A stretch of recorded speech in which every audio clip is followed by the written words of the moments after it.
Ada yang punya cita-cita yang besar. Saudara-saudara sekalian, kita bangsa Indonesia ini sangat besar. Dari Sabang sampai Merauke, ya, dengan penduduk yang 260 juta orang, bisa bersatu ya, di atas Pancasila dan Undang-Undang Dasar 45. Ini kenapa? Karena perjuangan seluruh para pendiri negara kita ini. Bung Karno, Bung Hatta, Said Hasim, semuanya Hadratus Yasin Mashari, para alim ulama kita bisa mengusir penjajah. Kita sekarang sudah melewati beberapa fase. Yang pertama fase kemerdekaan. Kita dijajah oleh penjajah Belanda kurang lebih sekitar 350 tahun.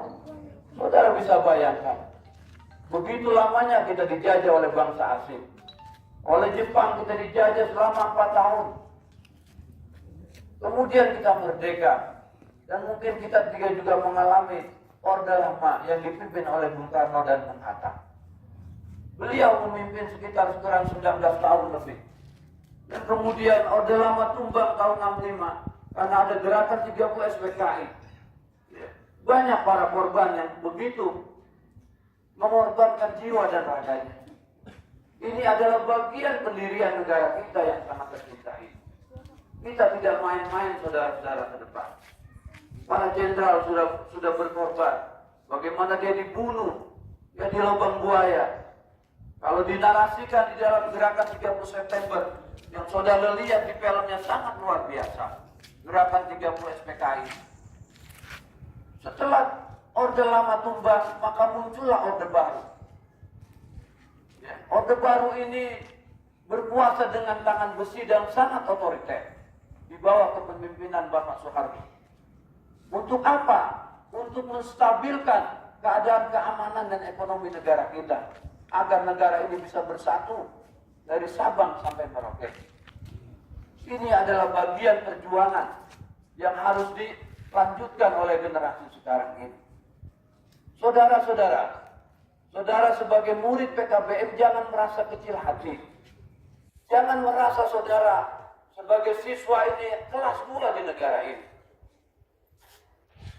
Kesempatannya sekarang sudah sama. Ijazah paket A, B, dan C itu berlaku secara nasional. Tidak ada perguruan tinggi yang menolak saudara untuk kuliah. Kalau toh saudara ditolak atau lain sebagainya, bukan pengaruh ijazah itu, tapi pengaruh IQ saudara yang mungkin sangat rendah. Sudah kita buktikan, ada siswa kita tahun 2015 ini bisa masuk ke UI. Dan sekarang dia sudah selesai. Dia hanya seorang satpam bekerja di salah satu pabrik yang ada di Jakarta ini. Tapi karena dia punya cita-cita yang besar, akhirnya bisa kuliah dan bisa selesai dan mendapat beasiswa dari Universitas Indonesia. Saya mengangkat kasus ini agar supaya saudara bisa termotivasi. Dan ada satu lagi saudara sekalian, saudara Paki, yang sekarang sedang menyusun tesis di UIN.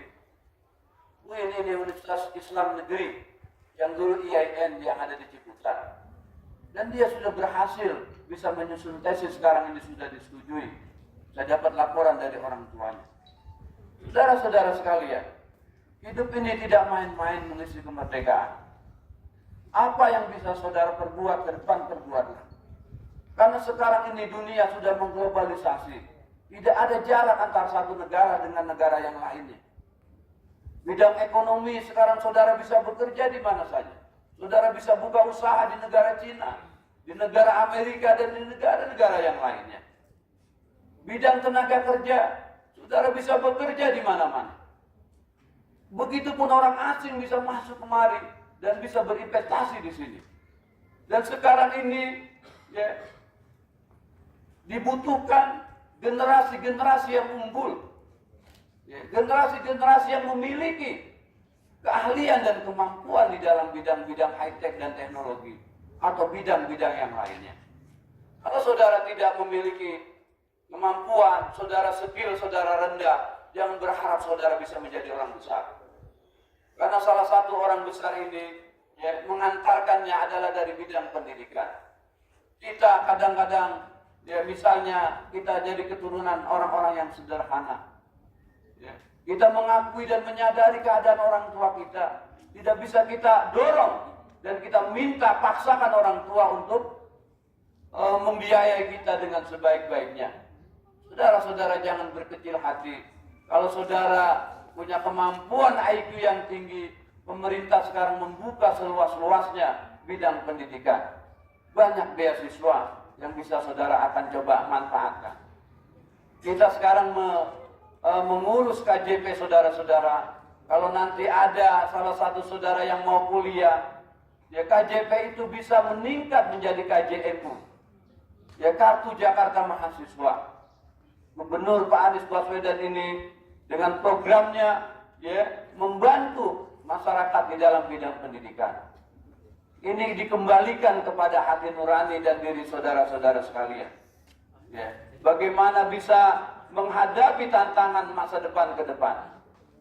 Ada satu makalah yang sangat besar ya, yang dikatakan oleh salah satu profesor dari Mesir ya, inna biyadikum amrul ummati wa bi akadamikum hayataha. Makalah ini sangat tepat dengan saudara-saudara. Artinya begini ya, sesungguhnya hidup dan matinya negara itu ada di tangan pemuda. Kalau pemuda itu mau bergerak, pemuda itu mau belajar, insya Allah negara ini akan maju. Dan negara ini akan berkembang pesat untuk memakmurkan rakyatnya. Di tangan saudara-saudara sekalian lah negara ini apa maju atau tidak. Saudara-saudara sekalian, satu contoh ya, Ibu Susilawati itu yang punya pesawat Susi Airlines, itu adalah orang perempuan pertama yang ikut paket C tahun 2019 kemarin. Karena apa? Karena dia menjadi menteri itu tidak memenuhi persyaratan. Karena dia cuma lulusan SMP. Tapi karena memang dia keturunan orang kaya, orang besar, dan dia bisa membangun perusahaan yang besar, Susi Airlines ini. Dan akhirnya dipilih oleh Pak Jokowi menjadi Menteri Kelautan dan Perikanan. Nah, karena di tengah perjalanan dia tidak memiliki ijazah SMA, maka dia mengikuti program paket C yang kemarin sudah bisa selesaikan. Satu bukti di mana paket C itu diakui oleh negara.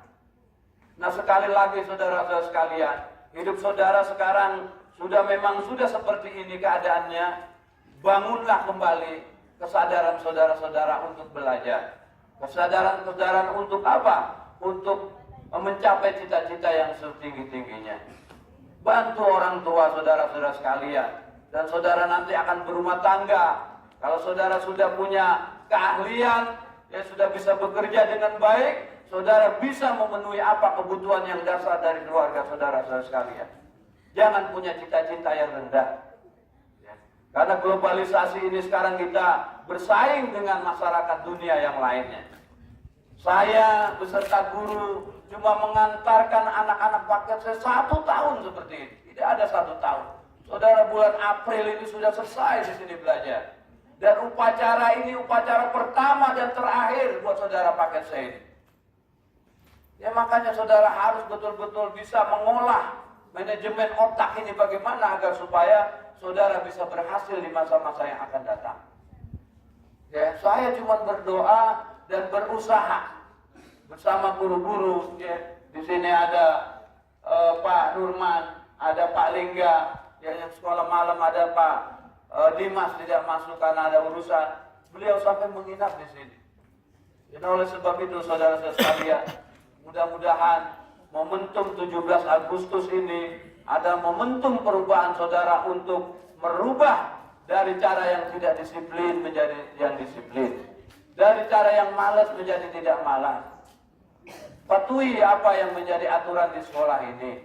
Jangan saudara-saudara langgar. Karena kalau saudara sudah biasa melanggar, nanti ke depannya saudara biasa melanggar hal-hal yang tidak baik. Tapi kalau saudara dari awal ini sudah biasa hidup disiplin, insya Allah di masa-masa depan saudara akan terbiasa hidup disiplin dalam bidang apapun. Kalau saudara melanggar, enak seenaknya merokok di lingkungan sekolah, saudara datang kemari pakai celana pendek, saudara berarti sudah tidak menghargai lembaga pendidikan ini. Lebih baik saudara jangan sekolah di sini.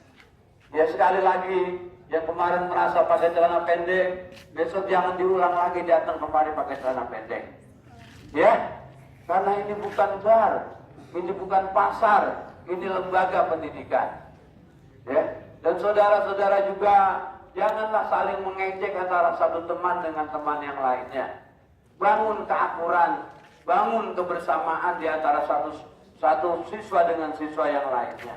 Kita ini sama di hadapan Allah Subhanahu wa Ta'ala. Kita ini manusia yang doib, manusia yang lemah, yang masih banyak kekurangan. Jangan saudara merasa bangga, jangan saudara merasa lebih tinggi, jangan saudara merasa lebih ini dan itu. Ya, di hadapan teman-teman kita ini punya hak yang sama. Ya, saya merasa sedih kalau ada saudara-saudara yang biasa membuli teman yang satu dengan yang lainnya. Saudara punya nasib yang sama di sini. Tidak ada yang lebih. Kalau saudara merasa lebih dari teman yang lainnya, saudara nggak ada di sini. Benar nggak? Iya, ini punya nasib yang sama ini.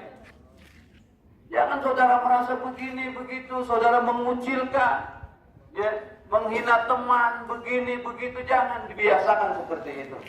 Ya, saya terakhir, ya, ada firman Allah Subhanahu wa Ta'ala yang pas buat saudara-saudara sekalian.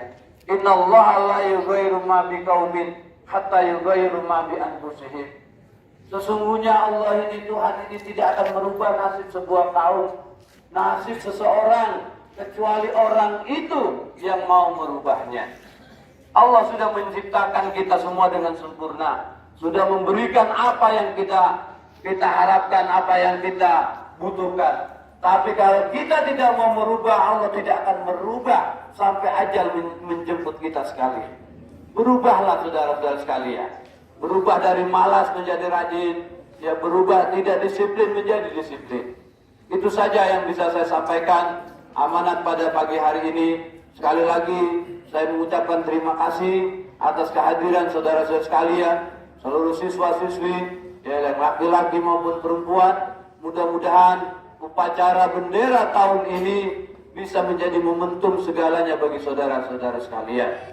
Dan doakan biar supaya guru-guru juga dipanjangkan umur, ya, kemudian diberikan kekuatan dan kesabaran oleh Allah Subhanahu wa Ta'ala di dalam membimbing saudara-saudara sekalian.